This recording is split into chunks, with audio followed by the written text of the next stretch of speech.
रविदास जी, संत कबीरदास जी, गुरु नानक देव जी, ज्योतिबा फूले जी, सावित्रीबाई फूले जी, नारायण गुरु जी, साहू जी महाराज,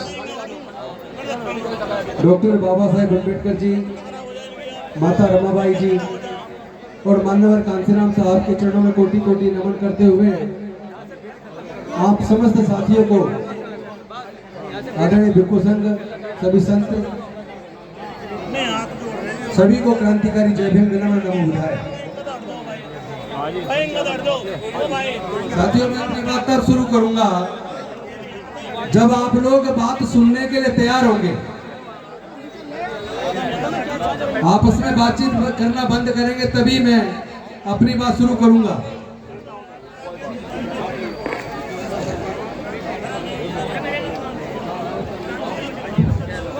भाई सभी व्यवस्था बनवाने का काम करेंगे। दिल्ली से चलकर आप लोगों के बीच में आए हैं, 100 किलोमीटर से ऊपर आप लोगों को समझाने के लिए यहाँ पर आए हैं। कृपया आप लोग रखें और उनकी बात को ध्यानपूर्वक सुनने का काम करें। अभी 3 दिन पहले हम लोग हरिद्वार में थे, कल हम लोग हापुड़ में थे, आज शामली में हैं और कल सुबह 10 बजे मथुरा में होंगे। आखिर हम पूरे देश में जा जाकर क्या काम कर रहे हैं, क्यों जा रहे हैं? आज मैं आपसे कुछ बातचीत करने आया हूं। मैं तो दिल्ली की सरकार में मंत्री था, ये मंत्री की कुर्सी से त्यागपत्र क्यों दिया?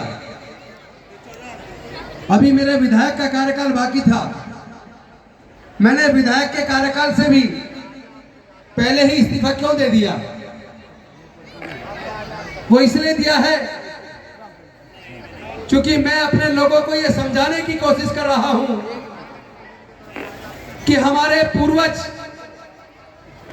जिनको इस देश में अछूत के रूप में और सूत्रों के रूप में जाना जाता था, हमारे पूर्वज हजारों साल तक गुलाम क्यों रहे?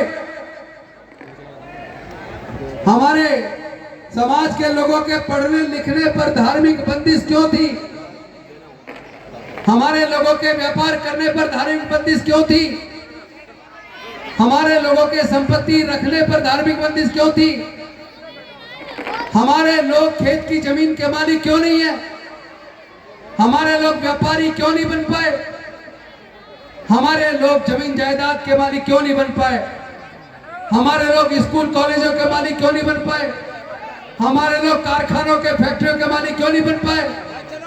क्या इस बात पे चर्चा होनी चाहिए कि नहीं होनी चाहिए? हमारे लोग गुलाम क्यों रहे? हमारे लोग हजारों साल तक गुलाम क्यों रहे? हमारी बहन बेटियों की इज्जत लूट ली जाती थी। हमारे लोग अगर विरोध करते थे तो हमारी बस्तियां जला दी जाती थी। इसका कारण क्या था? और इस हजारों साल की गुलामी से हमें आजादी किसने दिलाई? और इस आजादी दिलाने में किस किस ने कुर्बानी दी? क्या हमारे समाज के लोगों को ये जानकारी नहीं होनी चाहिए? जो लोग अपने समाज का इतिहास नहीं जानते वो लोग कभी इतिहास नहीं बना सकते। आप लोग कम से कम जब कोई समाज के दुख दर्द पे चर्चा करने आए, समाज के इतिहास पे चिंतन करने आए, तो उसको ध्यान से सुनना चाहिए। क्योंकि अगर आप जानेंगे नहीं, अगर अपने बच्चों की आप भलाई चाहते हैं, क्योंकि सरकारों ने एक ऐसा षड्यंत्र कर दिया है कि आने वाले 15-20 साल के अंदर इस देश के तमाम दलित, पिछड़े, आदिवासी, अछूत, अल्पसंख्यक सब लोग दोबारा गुलाम बनने वाले हैं। जो मैं बात कह रहा हूं बहुत सोच विचार के कह रहा हूं। जो हालात सरकारों ने पैदा कर दिए, अगर हम लोग जागरूक नहीं हुए, अगर हम लोगों ने न्याय के लिए लड़ाई नहीं लड़ी, तो 15 से 20 सालों में हमारे लोग दोबारा से गुलाम हो जाएंगे। मैं आप सबसे पूछना चाहता हूं, क्या तुम चाहते हो तुम्हारे बच्चे गुलाम बने? नहीं चाहते ना? तो इस लड़ाई को लड़ना होगा। गुलामी के कारण क्या थे? अब तो डॉक्टर बाबा साहेब अम्बेडकर जी के संविधान से देश चल रहा है, लेकिन अब से पहले, बाबा साहेब के संविधान से पहले देश मनुस्मृति से चलता था। और उस मनुस्मृति में लिखा हुआ है, जो लोग शूद्र हैं, अछूत हैं, उन्हें पढ़ने का अधिकार नहीं है। उनको संपत्ति रखने का अधिकार नहीं है, उन्हें जमीन जायदाद का अधिकार नहीं है, उनको व्यापार करने का अधिकार नहीं है।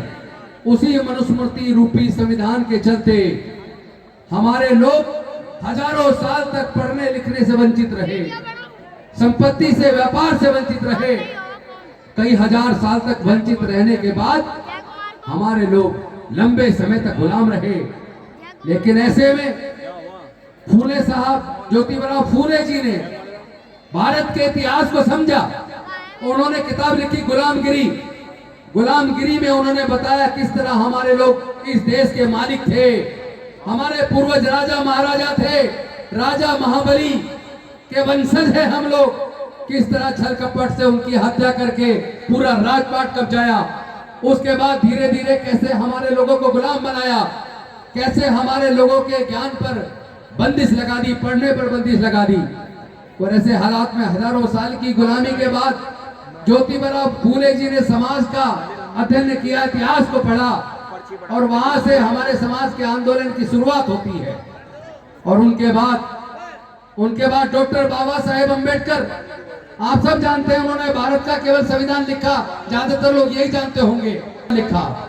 लेकिन संविधान लिखने से अलग और क्या क्या काम किया, ये बताएगा कौन आपको?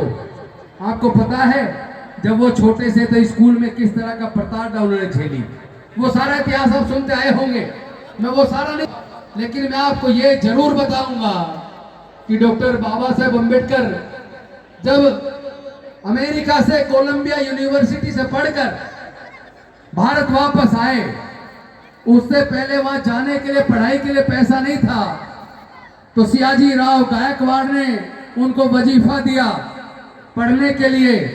लेकिन वजीफा देते वक्त ये शर्त लगा दी कि तुम अमेरिका पढ़ने जा रहे हो, कोलंबिया यूनिवर्सिटी, जब पढ़ के वापस आओगे तो मेरे राज्य में तुम्हें नौकरी करनी होगी। इस शर्त के तहत डॉक्टर बाबा साहेब अम्बेडकर को वजीफा दिया। 1913 में डॉक्टर बाबा साहेब अम्बेडकर अमेरिका की कोलंबिया यूनिवर्सिटी पढ़ने गए। लेकिन पढ़ने के बाद जब वापस आए और वजीफे की शर्त के मुताबिक 1917 में सियाजी राव गायकवाड़ के राज्य के अंदर, बड़ौदा के अंदर जब वो नौकरी करने गए और बड़े मुश्किल से एक पारसी धर्मशाला में, एक कबाड़ वाले कमरे में डबल किराया देकर बड़ी मुश्किल से उन्हें वो कमरा किराए पे मिला। लेकिन आपको पता है फिर क्या हुआ? जब वहां लोगों को पता लगा कि डॉक्टर अंबेडकर नाम का महार जाति का छूत यहाँ रहता है, तो वहां सारे लोग इकट्ठे हो गए। डॉक्टर बाबा साहेब अम्बेडकर का सामान निकाल के बाहर फेंक दिया और उनको कहा कि तुरंत इसे लेके यहां से निकल जाओ वरना जान से मार देंगे। अब डॉक्टर बाबा साहेब अम्बेडकर ने सोचा कि मेरे पास कोई विकल्प नहीं है, चलो मैं अपने घर वापस चलता हूं बॉम्बे। लेकिन वो रेलवे स्टेशन पहुंचे तो पता लगा अभी ट्रेन लेट है, ट्रेन 5 घंटे के बाद आएगी। तो वहीं सियाजी राव गायकवाड़ जी का एक पार्क था जिसका नाम था कामाटी बाग। कामाटी बाग में डॉक्टर अम्बेडकर एक पेड़ के नीचे बैठकर चिंतन करते हुए रोने लगे। और वो दिन था 23 सितंबर 1917, यानी आज के दिन से 4 दिन पहले 23 सितंबर 1917 को पेड़ के नीचे बैठकर ये चिंतन करते हुए रोने लगे कि मेरे समाज के हजारों साल से लोग गुलाम हैं, मेरे लोगों को जानवर से भी बदतर जिंदगी जीने के लिए मजबूर किया जाता है। आज मैं अमेरिका से पढ़ के आ गया, लेकिन उसके बाद भी मेरी विद्वता की कोई काबिलियत की कोई इज्जत नहीं है। आज मैं संकल्प लेता हूँ। बाबा साहब ने चिंतन करते हुए रोते हुए पेड़ के नीचे 23 सितंबर 1917 को संकल्प लिया कि डॉक्टर बाबा साहेब अम्बेडकर ने संकल्प लिया कि मैं अपना पूरा जीवन अपने दलित अछूत समाज को आजाद कराने में लगाऊंगा, और अगर ऐसा नहीं कर पाया तो मैं आत्महत्या कर लूंगा। और वहां से उन्होंने संघर्ष दिवस के रूप में, तब से हम 23 सितंबर 1917 को इस दिवस को संघर्ष दिवस के रूप में मनाते हैं। वहां से उनके जीवन के संघर्ष की शुरुआत होती है और वहां से वो देश के दलितों, पिछड़ों, आदिवासियों को आजादी की जब लड़ाई लड़ते हैं, इस लड़ाई में आप जानते हो क्या हुआ? उनके टोटल 5 बच्चे थे। 5 में से 4 छोटे छोटे बच्चे गोदी में ही गुजर गए। गोदी में गुजर गए, छोटे बच्चे, 4 बच्चे 5 में से। उनकी पत्नी 35-36 साल की थी। जवानी में उनकी पत्नी संघर्ष के दौरान लड़ते हुए उनकी पत्नी भी गुजर गई, केवल एक बच्चा बचा। सोच के देखो, आज तो हम आजादी की सांस ले रहे हैं। आज तो हम लोग जज, engineer, doctor, collector, scientist, professor बन रहे हैं। आज तो मैडम भी जिला यहाँ की नगर पंचायत की चेयरमैन है, मैं भी एमएलए बना, मंत्री भी बना। लेकिन क्या आपको पता है, जो लोग जज बन रहे हैं, डॉक्टर बन रहे हैं, इंजीनियर बन रहे हैं, आईएएस बन रहे हैं, आईपीएस बन रहे हैं, प्रोफेसर बन रहे हैं, साइंटिस्ट बन रहे हैं, वकील बन रहे हैं, या एमपी एमएलए बन रहे हैं, मंत्री बन रहे हैं, मुख्यमंत्री बन रहे हैं, यहाँ तक कि राष्ट्रपति बन रहे हैं। आप जानते हो ये जो बनने का रास्ता किसने बनाया? ये डॉक्टर बाबा साहेब अम्बेडकर ने बनाया। ये डॉक्टर बाबा साहेब अम्बेडकर ने बनाया। लेकिन इस रास्ते के बनाने के दौरान क्या आपको पता कितनी बड़ी कुर्बानी दी है? अपने 5 में से छोटे छोटे 4 बच्चे गवा दिए, अपनी जवान पत्नी माता रमाबाई को गवा दिया। और उनकी इतनी कुर्बानी के बाद उन्होंने न केवल पढ़ने लिखने के रास्ते खोले, बल्कि शिक्षण संस्थानों में रिजर्वेशन की व्यवस्था करके हमारे आगे बढ़ने के रास्ते बनाए। उन्होंने सरकारी नौकरियों में रिजर्वेशन दिलवाकर हमारे लोगों को नौकरी में आने का रास्ता खोला। और उस रास्ते के खुलने से हमारे लोग डॉक्टर बने, इंजीनियर बने, साइंटिस्ट बने, प्रोफेसर बने, वकील बने, जज बने, आईएएस बने, आईपीएस बने। और उन्होंने राजनीति में भी रिजर्वेशन दिया। रिजर्वेशन मिला तो हमारे लोग ग्राम प्रधान बने, हमारे लोग निगम पार्षद बने, हमारे लोग एमएलए बने, हमारे लोग एमपी बने, हमारे लोग मंत्री बने, हमारे लोग मुख्यमंत्री बने, हमारे लोग उपराष्ट्रपति बने, हमारे लोग राष्ट्रपति बने।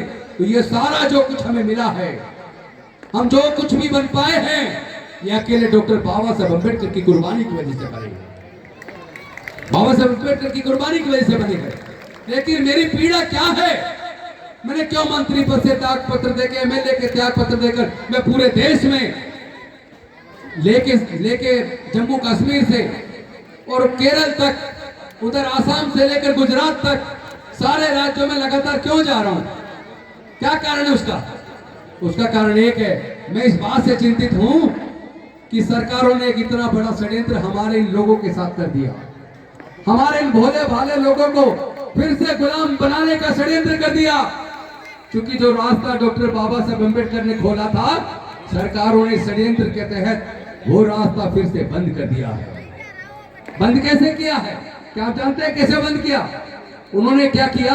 अब से 40 साल पहले सोचा कि जो लोग हजारों साल तक उनके गुलाम थे, जो कभी उनके सामने ऊंची आवाज में बात नहीं करते थे, जो उनके सामने कभी खाट के ऊपर नहीं बैठ सकते थे, कुर्सी पे नहीं बैठ सकते थे, आज वो समाज डॉक्टर बन रहा है, इंजीनियर बन रहा है, जज बन रहा है, कलेक्टर बन रहा है, साइंटिस्ट बन रहा है, प्रोफेसर बन रहा है। आज वो समाज सवाल पूछ रहा है, सत्ता से सवाल पूछ रहा है, ग्राम प्रधान बन रहा है, नीचे से लेकर राष्ट्रपति तक बन गया। ये बोलने की ताकत, सवाल पूछने की ताकत इस समाज में कहां से आई है? जब उन्होंने इस पे चिंतन शुरू किया तो उन्हें पता चला कि इनके जो ज्ञान के रास्ते बंद थे, जो इनके पढ़ने लिखने के रास्ते बंद थे, जो इनके नौकरियों के रास्ते बंद थे, जो इनके सत्ता के रास्ते बंद थे, ये डॉक्टर बाबा साहब अम्बेडकर ने संविधान बनाकर इनके पढ़ने लिखने के रास्ते खोल दिए, इनके नौकरियों के रास्ते खोल दिए, इनके एमपी एमएलए बनने के रास्ते खोल दिए, इनके बड़े बड़े अफसर बनने के रास्ते खोल दिए। आज इसी समाज में से लोग कलेक्टर बन रहे हैं, इसी समाज में से बड़े से बड़ी कुर्सी पर पहुंच रहे हैं। उनको दर्द हो गया कि ये सवाल पूछने वाला समाज कैसे बना। तो उनको समझ आ गया कि डॉक्टर बाबा साहब अम्बेडकर ने जो इनका रास्ता खोला है, ये पढ़ने की वजह से इनमें ज्ञान आया, पढ़ने की वजह से नौकरियां मिली, नौकरी की वजह से घर में पैसा आया, और जब पैसा भी आ गया और पढ़ने से ज्ञान भी आ गया तो बोलना भी आ गया, सवाल पूछना भी आ गया और अपने हक के लिए लड़ना भी आ गया। तो उन्होंने कहा कि इनके इस रास्ते को कैसे बंद करें, दोबारा से इनके पढ़ने लिखने के रास्ते को कैसे बंद करें। अब तो डॉक्टर बाबा साहब अम्बेडकर ने संविधान में सबको एक वोट का अधिकार दे दिया। सरकार बनानी है तो वोट चाहिए, और वोट इसी समाज के पास ज्यादा है, वोट तो इन्हीं के पास है। तो कैसे रोके इनको, इनके सत्ता में जाने का, चुनाव लड़ने का रास्ता कैसे बंद करें, इनका सरकारी नौकरी में जाने का रास्ता कैसे बंद करें। तो वो डायरेक्ट तो नहीं कर सकते थे, लेकिन उन्होंने क्या किया, धीरे धीरे प्राइवेट स्कूल खोलने शुरू कर दिए। एक एक करके प्राइवेट स्कूल खुलते चले गए, सरकारी स्कूल कमजोर होते चले गए, और प्राइवेट स्कूलों के अंदर इतनी ज्यादा फीस है और बच्चे की प्राइवेट स्कूल की फीस का खर्चा, किताबों का खर्चा, वर्दी का खर्चा, ट्रांसपोर्ट का खर्चा, ट्यूशन का खर्चा, अगर ये सारे खर्चे जोड़ लें तो जिस परिवार में 2 बच्चे हैं, 2 बच्चों को पढ़ाने के लिए 15 से 20 हजार रुपया महीना चाहिए। 15 से 20 हजार रुपया महीना चाहिए। और हमारे समाज के लोग तो पूरे परिवार मिलके 5,000 से 20,000 रुपया महीना के बीच कमाता है। हमारे समाज में 100 में से 99% लोग 5,000 से 20,000 रुपया महीना कमाता है। अब जिस परिवार की इनकम 5,000 से 20,000 रुपया महीना के बीच हो, क्या वो परिवार अपने बच्चों की पढ़ाई पे 15-20 हजार रुपया खर्च कर सकता है क्या? कर सकता है क्या? नहीं कर सकता ना। तो वो कहाँ पढ़ेगा उनका बच्चा? सरकारी स्कूल में पढ़ेगा। और सरकारी स्कूलों को धीरे धीरे उन्होंने कमजोर कर दिया। वहां पे टीचरों की भर्ती बंद कर दी। जिस स्कूल में 50 टीचर चाहिए वहां 5 टीचर है। अब 5 टीचर, जब 50 चाहिए वहां 5 टीचर है तो बच्चे। और केवल सरकारी स्कूलों को कमजोर नहीं किया, उसके बाद पढ़ाई इतनी महंगी कर दी।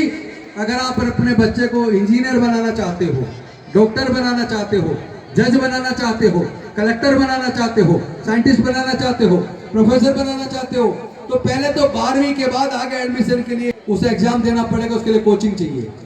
इंजीनियर बनने के लिए कोचिंग चाहिए कम से कम 2-3 लाख रुपया। डॉक्टर बनने के लिए कोचिंग चाहिए 2-3 लाख रुपया। और जब वो इतना पैसा खर्च कर देगा, नहीं है जेब से कर्ज लेके कर देगा, बच्चा आपका काबिल बन गया, बच्चे ने एग्जाम पास कर दिया, अब उसका इंजीनियरिंग में एडमिशन होना है, उसका लॉ में एडमिशन होना है, उसका मैनेजमेंट में एडमिशन होना है, उसका मेडिकल में एडमिशन होना है, तो एक डिग्री करने के लिए कम से कम 15 से 20 लाख रुपया चाहिए। पता आप लोगों को? 15 से 20 लाख रुपया चाहिए। हमारे तो 99% लोग ऐसे हैं जिनके पूरे परिवार की इनकम 5,000 से 20,000 रुपए महीने के बीच है। तो ये 15-20 लाख रुपया पढ़ाने के लिए बच्चे को कहां से लाएंगे? नहीं कर सकते ना खर्च। तो जब पैसा ही नहीं होगा तो आपके बच्चे उच्च शिक्षा पाएंगे कैसे? और जब आपके बच्चे उच्च शिक्षा पाएंगे नहीं तो आपके बच्चे ना इंजीनियर बन पाएंगे, ना डॉक्टर बन पाएंगे, ना जज बन पाएंगे, ना कलेक्टर बन पाएंगे, ना साइंटिस्ट बन पाएंगे, ना प्रोफेसर बन पाएंगे।